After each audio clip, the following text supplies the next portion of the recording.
గారు మీ పేరండి? నా పేరు వెంకటేశ్వర రెడ్డి. ఏందండి ఎలా ఉంది ఇప్పుడు ప్రభుత్వం, కూటమి ప్రభుత్వానికి వైసీపీ ప్రభుత్వానికి తేడా? అబ్బో కూటమి ప్రభుత్వం బాగా చిందులు దొక్కుతుంది.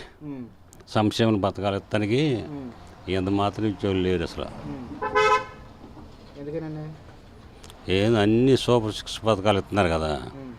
బస్సు ఫ్రీ ఇస్తున్నారు, రైతు భరోసా ఇస్తున్నారు.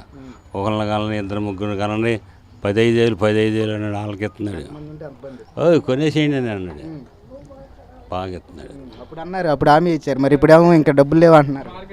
ఎప్పుడు ఎలక్షన్ టైంలో ముగ్గురు ఉంటే ముగ్గురికి, నలుగురు ఉంటే నలుగురికి అని చెప్పి అన్నారు. మరి ఇప్పుడేమో డబ్బులు లేవు, ఆగాలని చెప్పి మాట్లాడుతున్నారు. ఇక అదంతా ఏం చేస్తారు, జనం ఇప్పుడు ఎడుతున్నారు తల పట్టుకొని.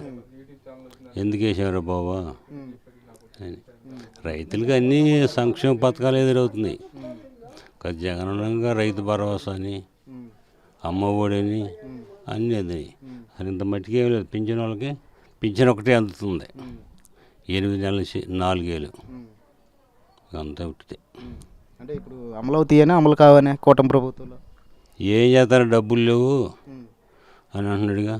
జగన్ గారు అప్పుల పాలు చేసి వెళ్ళిపోయారు అంటున్నారు. మరి ఆయనే రైట్ అనిపించాడు. ఆయనకన్నా అప్పుల పాలు చేసి వెళ్ళిపోయి తెలిసి కూడా వాగ్దానాలు ఇచ్చి మరి ఇప్పుడు ఎందుకని అమలు పరచలేకపోతున్నారు? ఎవరు? జగన్, కూటమి ప్రభుత్వం. జనం నమ్మారు, ఒకసారి నమ్ముతారు కదా, 14 నమ్మరుగా. నమ్మేశారు, ఇప్పుడు పట్టుకొని ఎడుతున్నారు, తల పట్టుకుంటున్నారు. అది సూపర్ సిక్స్ పథకాలని ఇచ్చి అందరూ రైతులు ఎంత పడుతున్నారు. కూటమి ప్రభుత్వం అయితే వైసీపీ ప్రభుత్వం బాగుందండి. సరే అతను ఇచ్చాడండి, అలా ఈయన గ్యాస్ బండ అన్నాడు. 2 బండలు తెచ్చి ఇంత మటుకు నాకు రూపాయి కూడా పడలా. 2 బండలు తెచ్చారు, నాతో పాటు తెచ్చాడు, బుక్ అయింది, వచ్చినాయి. అదే డిసెంబర్ నెలలో మరి 2 వేలు అమ్మినాయి.